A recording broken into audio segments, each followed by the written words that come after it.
S खलु गंथे S खलु मोहे एस खलु मारे एस खलु नरय।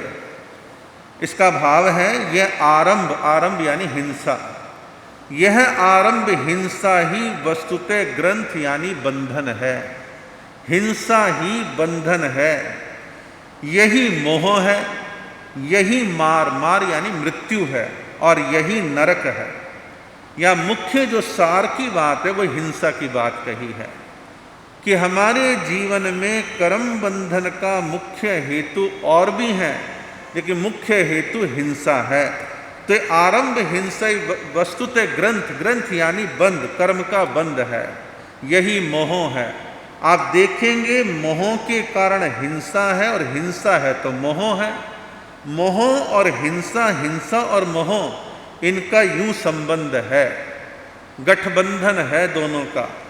तो ये मोह है, यही मार मृत्यु है, अपनी भी मृत्यु होगी, जिसको मारे उसकी भी मृत्यु कर रहे हैं, और यही हमारे नरक जाने का कारण है। नरक जाने के कारणों में एक कारण माना है महाआरंभ, महापरिग्रह। तो आरंभ, आरंभ यानी हिंसा, ये हमारे दुख का कारण है, नरक जाने का कारण है। नरक में कितनी वेदना है आप सुनते रहते हैं। अब यहाँ पर हम संपूर्ण रूप से इस सूत्र का सार निकालें तो सार ये है, विश्व में शांति का आधार अहिंसा है, विश्व में शांति का आधार अहिंसा है। अब आप देखिए कि दो देशों ने आपस में एक मैत्री करी, एक पेपर पे साइन करा कि भाई आपके देश की और हमारे देश की मैत्री है। सन 1965-70 के आसपास से भारत ने रूस के साथ शांति संधि करी।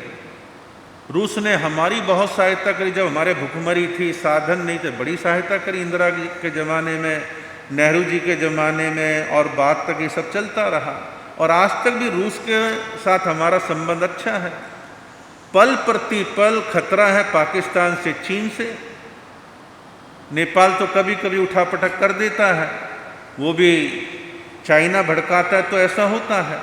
मान लो आज चाइना की और हमारी संधि हो जाए कि भाई तुम हमारे ऊपर कभी हमला नहीं करोगे, हम आपके ऊपर नहीं करेंगे, अरबों अरबों रुपए के हथियारों पर जो खर्चा होता है वो बच जाएगा। सैनिक शांति से अपने घर बैठेंगे ना, घर बैठो, छावनी में रहो, खतरा ही नहीं है। आपके पड़ोस में किसी ने आपको धमकी दे दी, आपकी शांति भंग हो गई, ना जाने कब अटैक करेगा। गली से निकलते समय थोड़ा चौकन्ना होकर निकलना है, एक आधा डंडा हाथ में लेके चलना है।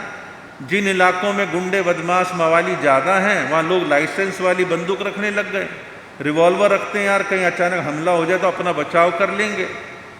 तो ये हिंसा के साधनों पर पैसा क्यों खर्च होता है? व्यक्ति का हो, राज्य का हो, सरकार का हो, पूरी दुनिया में हो। अणु बम, परमाणु बम, मिसाइलें कोई सस्ते में बनती हैं? लगातार साइंटिस्ट लगे रहते हैं, नई नई रिसर्च करते रहते हैं। राष्ट्रपति कलाम ने मिसाइल के क्षेत्र में भारत को आत्मनिर्भर बनाया।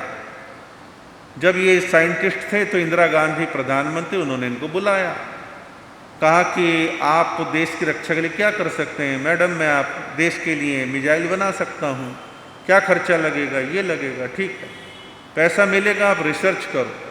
और मिसाइल में रिसर्च करते करते करते देश को आत्मनिर्भर बना दिया।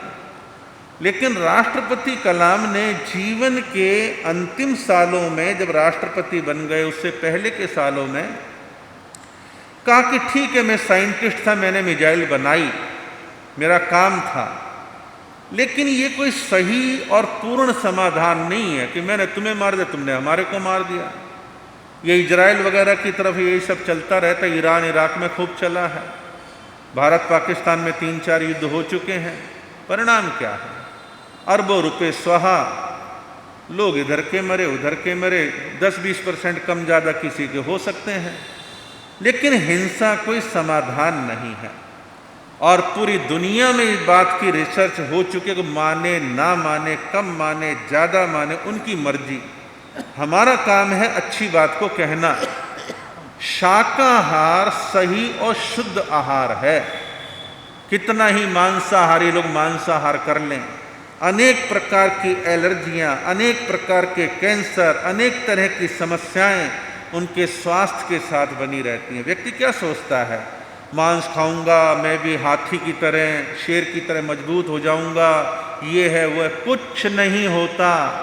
मांसाहार वाले देश अब मान रहे हैं शाकाहार ही पूर्ण आहार है, जिसके कोई साइड इफेक्ट नहीं है। और आज और आगे रिसर्च हो गई कि आपके शरीर में शुगर क्यों होती है। जितनी ज़्यादा रोटी चावल आलू खाओगे शुगर होगी। रोटी चावल की मात्रा, मैदा की मात्रा कम कर लो, शुगर नहीं होगी। एक शुगर नहीं होगी तो कई समस्याएं नहीं होंगी। और साइंटिस्ट जो कह रहे हैं आप शाकाहार में साग सब्जियां हैं, आप उनको खाइए। आप त्याग की दृष्टि से कहीं भी अष्टमी चौदस को फला चीज नहीं खाएंगे चलेगा, लेकिन आपके जीवन का मुख्य आहार प्राकृतिक आहार है। तो साइंस की बातों को भी हम माने और धर्म की बात को भी माने, दोनों में बैलेंस करके चलें। तो यहाँ जो बात है अहिंसा की। अहिंसा है तो शांति है। आज हमारे देश में पिछले 10 सालों से विशेष तौर पर एक दौर चल रहा है, हिंदू मुस्लिम हिंदू मुस्लिम हिंदू मुस्लिम हिंदू मुस्लिम। मार दो काट दो क्या होता है, 10 उसके मर गए, 10 आपके मर गए, हो गया बराबर। कर्फ्यू लग गया, कई दिन तक आगजनी हो गई, शरीफ लोग मारे गए, नेता गुंडे मवाली बदमाश बच के निकल गए, नुकसान आम जनता का हुआ। भाई देश में कोई ये कह दे कि फला धर्म और जाति वालों को हम निकाल के जो है हिंद महासागर में फेंक देंगे, आप फला देश में चले जाओ, कौन जाता है? कोई नहीं जाता। जब रहना यहाँ है तो उसका तरीका है दोनों पक्ष शांति से रहें। और एक चीज और है, आम आदमी तो शांति से रहता है, राजनीतिक रोटी सेकने वाले, घृणा फैलाने वाले, जब से सोशल मीडिया आया है घृणा तेजी से फैलाई जाती है। हालांकि सरकार नियम बनाती है, ऐसे मैसेज भेज देने वालों को अरेस्ट कर लेंगे, कुछ नहीं होता। लोग इस काम में लगे हुए हैं। और कई बार हमारे जैन युवा लोग भी बहक करके ऐसे मैसेज जो घृणा फैलाने वाले हैं, दंगे करवाने वाले, विवाद पैदा करने वाले हैं, उनको शेयर करते हैं। मैं समझता हूँ आपके पास एक गंदा मैसेज आया जो घृणा फैलाने वाला है, आपने पढ़ लिया, बात खत्म, आप आगे मत भेजो। आप आगे भेजते हो तो आप भी कहीं ना कहीं दोषी हैं। देश और समाज के माहौल को गंदा करने में आप सहयोगी बन रहे हैं। ऐसा काम नहीं करना।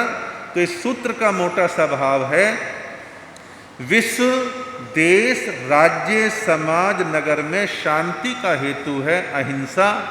जितनी अहिंसा बढ़ेगी, जितना शाकाहार बढ़ेगा, पूरी दुनिया में शांति अमन चैन कायम होगा।